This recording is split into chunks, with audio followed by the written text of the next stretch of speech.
Mon nom c'est Issa Martin Bikienga.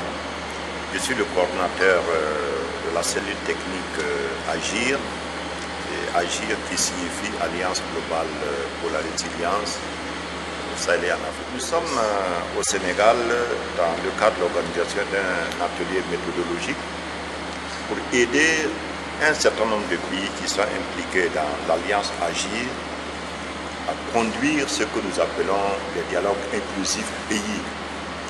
Parce que le processus de l'Alliance globale AGIR prévoit que dans chaque pays, on mène des dialogues inclusifs pour permettre à toutes les personnes, globalement à tous les acteurs et à toutes les structures impliquées dans la sécurité alimentaire et nutritionnelle, d'échanger entre eux et de définir ce que nous appelons les priorités résilience pays.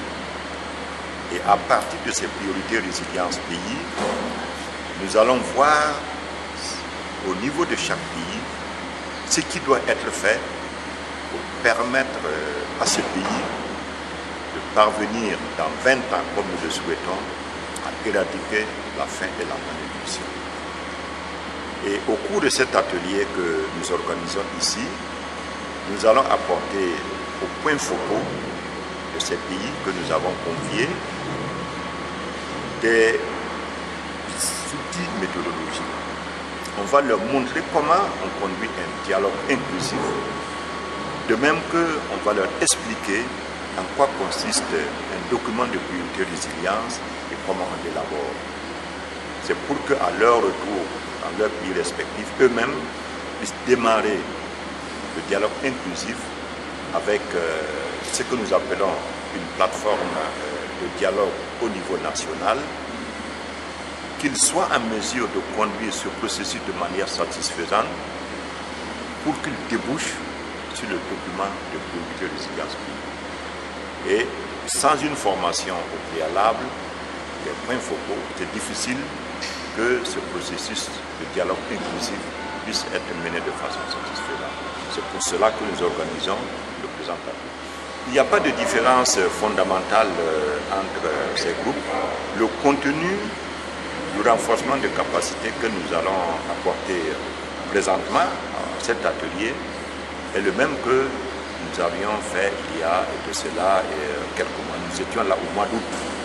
C'est parce qu'il y avait un premier groupe de pays qui était suffisamment avancé et nous leur avons apporté un accompagnement pour leur permettre d'aller très rapidement vers le document priorité résilience pays. Maintenant, il y a un deuxième groupe qui n'avait pas pu démarrer le dialogue inclusif pays. Nous voulons les aider, leur montrer comment on démarre le dialogue inclusif, comment on le conduit et quel doit être le contenu du document priorité résilience pays. Donc c'est le sens de cet atelier. Il est vrai que nous n'en aurons pas fini avec tous les pays. Nous prévoyons plus tard de faire un atelier du même genre pour renforcer les capacités des 4 pays qui nous restent. C'est variable d'un pays à l'autre parce que nous, ce que nous demandons, c'est que dans chaque pays soient analysés les documents de politique. Dans ces documents de politique, il faut identifier ce qui manque à la construction de la résilience et compléter. Alors, on constate qu'assez souvent, la question de la nutrition n'a pas été traitée comme il se doit. Or, la nutrition, c'est comme on a l'habitude de dire, c'est un mal silencieux. Ça ne se voit pas de façon évidente. Bon, c'est vrai qu'un enfant malnutri, et on constate ça dans son physique, mais la malnutrition cache tellement de problèmes qu'il n'est pas facile d'identifier ça à vue d'œil. Assez souvent, la question de la malnutrition n'occupe pas une place prépondérante dans les politiques publiques. Or, nous voulons qu'à la faveur de l'Alliance globale AGIR, on règle la question de la malnutrition. Ça, c'est extrêmement important. Bon, à côté de ça, nous voulons que les moyens de résistance des populations vulnérables soient renforcés. Parce que si vous voulez aider quelqu'un à être résilient, il y a bien de choses à faire, mais il faut l'aider à être autonome, renforcer ses moyens d'existence. Et ses outils de travail, et j'allais dire mettre à sa disposition tout ce qui aide à accroître la production. Parce qu'on ne peut pas de façon continue donner de la nourriture aux gens, ça ne nous mènera pas très loin, mais il faut aider les gens à travailler, et c'est en cela que vous allez pouvoir les aider à construire leur résilience. Je pense que la lutte contre l'insécurité alimentaire et la malnutrition passe nécessairement par une politique agricole. Or, en Afrique, on constate que beaucoup de pays agricoles vivent des jeux de pluie. Vous, en tant que comment est-ce que vous comptez vraiment permettre en toi de politique agricole pour permettre de contre la malnutrition et bon, disons qu'au niveau de l'Afrique de l'Ouest, si on prend globalement, il y a des politiques agricoles et alimentaires qui ont été élaborées, que ce soit au niveau de la CEDEAO, que ce soit au niveau de l'UEMOA, que ce soit au niveau du STILS, les politiques agricoles et alimentaires ont été élaborées. Bon, maintenant, il faut voir dans la mise en œuvre, il y a quelquefois des écarts dus à l'insuffisance du financement, dus quelquefois à l'insuffisance de la volonté politique, et il y a également d'autres raisons. Alors, nous voulons revisiter ces documents de politique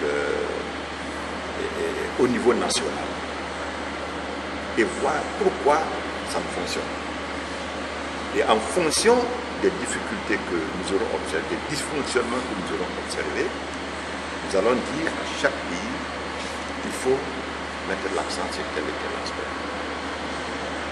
Si je reviens sur le plan de la nutrition, on peut par exemple dire à un pays, mais dans votre document, vous parlez de nutrition, mais il n'y a pas de prise directe avec les réalités de terrain. Est-ce que vous connaissez de façon précise les personnes qui sont en situation de malnutrition? Est-ce que vous connaissez de façon précise les zones concernées? Est-ce que vous avez fait un travail de ciblage?